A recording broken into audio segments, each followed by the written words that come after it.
For those of you who may not know this, I am a big gin drinker. And there are some times in life that you just need a buttload of gin to get through something. This is one of those moments.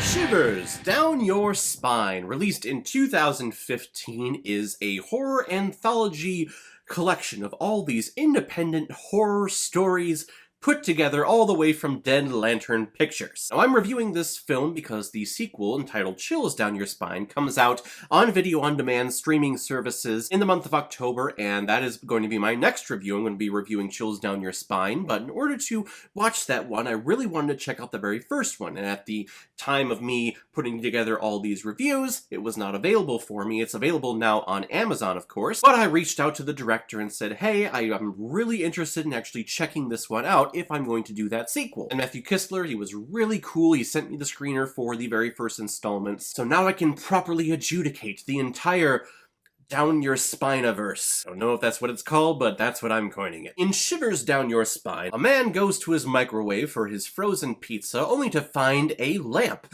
that when he rubs it, a sexy genie appears. And for one of his wishes, he wants her to tell him 9 terrifying stories. There are technically 10 horror stories in this whole anthology, but the 10th story is the bookmarkers, it's the filler, it's the guy with the genie, basically. Little background on this film. This is fully independent film. This is an independent film production company based out of Nebraska, and when they sent over the screener, they made it clear that they wanted me to know that this film was shot on a budget of $750. And as I read that email, I was getting the sense of, it was only made for this amount, please go easy on us, it's not that good. And if you're looking at the acting of this film, yes, it is atrocious. But you know what? I actually had a surprisingly good time watching this whole thing. It's what I'm coming to love about the horror genre. Before this year, before my collaboration with Ginger Nuts of Horror, which is where I got this screener from, great website where you can go to view a bunch of reviews on horror aspects, books, films, TV shows, video games, whatever. Great website, you should go over there and check it out. But that's what I've come to love through watching screeners from that website and just indulging myself more into the genre of horror. I'm starting to realize that a lot of directors, at least mainstream directors that we have nowadays, start off by making small independent horror films like this, and a lot of these short stories that we see in this film. I don't want to say it's one of the easiest things to do, but it's one of the most, I guess, nostalgic things to do. When your parents buy you your very first camera, you start to indulge yourself. Oh, what stories can I tell? What cool things, what fun things can I do? Hey, let's get the red dye and the corn syrup. Let's make blood, and let's make a slasher film. Wouldn't that be cool? So many different directors get their start in horror, and I think we see a lot of different people, a lot of different artists in this anthology getting their start in the film business with this anthology. Actors? In terms of writing, directing, everyone behind the camera, I think there's a bright future here. I've never reviewed an anthology film before, so I'm not sure exactly how to structure this. I kind of just go off the cuff because point A to point B to point C film is actually very easy to comment on, but for this one, there are 10 different stories that I kind of have to hit, so I think it just kind of makes sense to go through each one and kind of give my thoughts.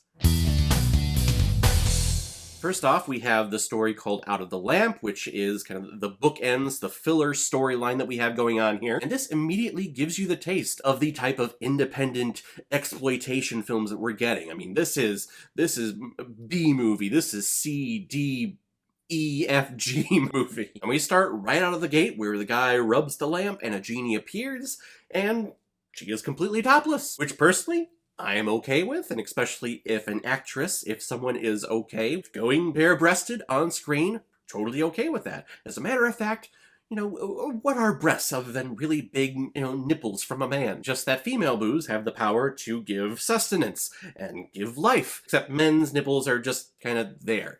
But yet, for whatever reason, men can have their nipples out, that's more socially accepted than a woman having her nipples out. I mean, if you watch, professional wrestling or any sports team, you see men's nipples. Oh, it's okay. But if you see one female nipple on TV, oh my god, stop the presses. So it didn't bother me any. But apparently it bothered the guy who rubbed the lamp.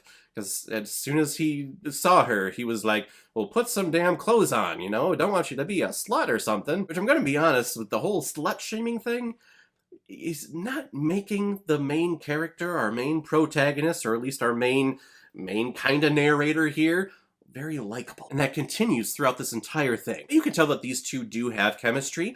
There's just some acting tips that the director in me wants to just scream at the camera and say, oh my god, pick a different emotion and pick a different action. Really, any character in this film, if anyone was thinking at all, every single person at one point did this. And even the women did that too. Yes, this is a universal sign of, hey, I'm thinking about something, but you don't need to do that every single time your character needs to make a decision or needs to think about making a decision. Put your hand down. There are also some editing flubs in here where a character will stop saying a line and you can tell that they're just holding until the next line is said. Overall, I think that this connective tissue is actually the most forgettable thing to come out of this. I was actually more engaged in the stories. However, I do have to commend the gentleman because I've never heard of someone using one of their wishes to be told stories from a genie. And I actually really like that. Now that they've said that, I think that might be something very, very interesting to hear because that genie is tens of thousands of years old. I'm sure they have plenty of stories to tell. Deadbolt, which is about a girl staying home of the night of Halloween, but for whatever reason doesn't turn off all of her lights, so, I'm not surprised that the doorbell keeps ringing and ringing and ringing. If you don't want to be disturbed on Halloween, you gotta turn your lights off. But every time she goes to the door to check who's there, the deadbolt is always unlocked. What stood out to me about this one was the visual effects. There were points where things were levitating and you couldn't see anyone. I thought that was pretty clever. And I also appreciate that the final girl, the main girl in the story, didn't scream at all until the very end. It's very cliche in horror films for the main girl to be like something scary or sees a dead body and screams bloody murder. I like that aspect. Our second story told by the genie is Convention Girl, about a one-night stand gone wrong. These two guys go to a horror convention, but one of them brings a gothic-looking girl back to his hotel room and mistakes her for a vampire and stakes her. To be honest, probably my least favorite out of all of these. Again, the acting is not good here. When they're making out, I guess she bit him and he mistakes that for her being a vampire, and he has a stake with her because, of course, you do when you go to a horror convention, you have a stake with you at all times, and stakes her. And then his best friend comes in and they're arguing back and forth about what to do. The friend's gonna call the cops, but the guy is like, no, don't do that. And he takes the phone inside of the hotel and slams it on the floor as if to break it. But then the best friend goes outside the door and calls the cops on his cell phone. So again, I'm just like, what was the point of that? My least favorite out of the whole anthology, but that's kind of the concept behind the anthology. There has to be one bad apple in the entire thing, and this one was that for me. Our next short story is a story called Birthday Dinner, which it's definitely the best acted one, and it may be one of my favorites. Married couple are sitting at their dining room table, and there's balloons and cake on the table, but they're in very sour moods because their baby girl is not there to celebrate her birthday because she was bad. And as the scene moves along, you start to get senses of what happened, and you start to be grossed out and creeped out by the husband, and then you start being creeped out by the wife, and this whole thing just becomes very disgusting and creepy. And I really liked it. I think it's just like the theater professor in me, but I really want to see this one being performed for like a one-act festival. Because I think this one is actually pretty clever and pretty unique to this whole anthology. Whispering Board, where three young ladies gather together one night to pull out a Ouija board in order to talk to one of their dead husbands. I think the line of the entire film came from one of the best friends saying that she needs to move on. And the other friend politely points out, it's been a month since her husband was murdered. Line of the entire movie. I love that. According to this short story, if your significant other is murdered, you have a month, and then you need to move on and find someone else. And then they use the Ouija board to try to communicate to her dead husband to find out who murdered him, and it was kind of predictable, so I'm sure once you start watching this, you know exactly how this is going to end. Next up is I Dream of Genie, or I Dream of Genie. I don't know, it's D-G-I-N-N-I. Is that just Genie, or is that Genie? Is it like a Django type thing? I don't know. But this is a personal story that we are getting from the genie, where the lesson of it is make sure you know exactly what you're wishing for, because it could come back to bite you in the ass, or in the dick. You know, this one made me feel very uncomfortable because it was very awkward. You can tell that this is a very indie film with the locations and the houses that these scenes are being shot at, because you see a bunch of frames, you see DVD collections out, you see a lot of like antique figurines that maybe like your mother or your grandmother would have out. But yet this is supposed to be this sleazy, dirty, disgusting man who is constantly on his computer looking up porn and masturbating all day. Supposedly this is his house. I don't know. But it also reminded me of just a trope of horror films that I hate, where any man in the entire world of this horror film, of this horror story, are just sleazebags. Of course, we have the murderous dude with the knife or the chainsaw or whoever, but then if you go for like help and you go to the police officer or you go to the store clerk, they're always like rapists and creeps and will try to assault the main girl. I always hate that. I know us guys suck, but not all of us are that bad. I like to think I'm an angel. Yeah. Next up is Shortly After Nightfall, which was the unique one of all of these pieces from this anthology, done in black and white, done in the film noir style, where a detective goes to a sleazy hotel to talk to the manager who wants to hire him for a job, and along the way he picks up an angelic girl of some kind. We get a lot of cool narrations here. This is really the artistic piece out of all of the ones from this anthology. It actually felt a little out of place being here. I wasn't getting major horror vibes from it. This was actually a very emotional piece. This one had some actually pretty impressive cinematography, great camera angles. It made you feel like you were watching an independent film noir, and I really appreciate that. Next up is A Bad Heart, that deals with a serial killer who makes a killing every single night on Valentine's Day. However, the victim in this short story is a repeat offender. She had a 12-inch dagger stabbed into her heart, but the paramedics arrived and saved her. And now we're at the next Valentine's Day where she is okay to try dating someone. This one was, according to the genie, the worst out of the bunch of this anthology, but I don't know, I kind of appreciated it. It gave me a big laugh when they said that this huge half knife that was, I mean, we're talking like Crocodile Dundee size knife, stabbed her in the heart, but because the ambulance came, apparently, she was saved. I don't know. But she has a scar, her date has a scar, and it's a love story that goes terribly wrong. The ending, though, is pretty terrible. Maybe that's where they got the terribleness from. I don't know.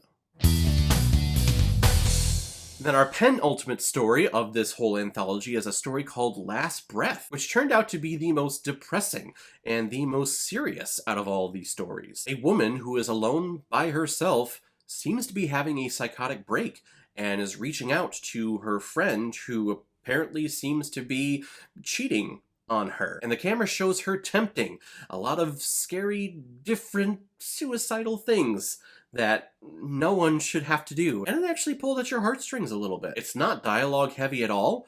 We just see a lot of facial reactions, a lot of expressions, and a lot of just clever positioning that I really enjoyed. And then finally we have A Christmas Horror Story. This one was done in retro style, where this is paying tribute to the old slasher films of the 80s and the 70s. A bunch of teenagers working at a movie theater Christmas Eve night. There is a Santa serial killer on the loose. From the costuming to the hairstyle, this just was the epitome of 80s. I loved it. However, you can tell that this is an indie picture, and they didn't have a big say in this movie theater, because at one point they walked down the hallway and I saw a poster for Across the Universe, which was a film that came out in like 2009 or 2010, somewhere around there. So I was like, well, wait, is this just like a modern day one?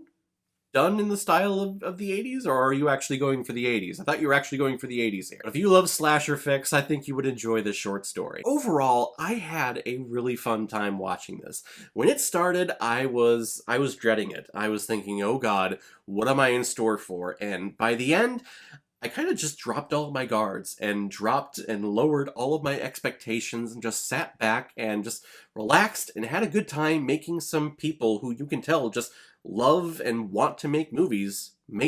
And I have to respect that, and I'm going to respect this film. Now, on a scale of 1 to 5, does this match up with the 4s and 5s? Absolutely not. But I think in the spirit of this anthology and what they were going for and the limitations that they had, I think it's still a positive review. I'm going to give Shivers Down Your Spine 3 out of 5 Blu-rays.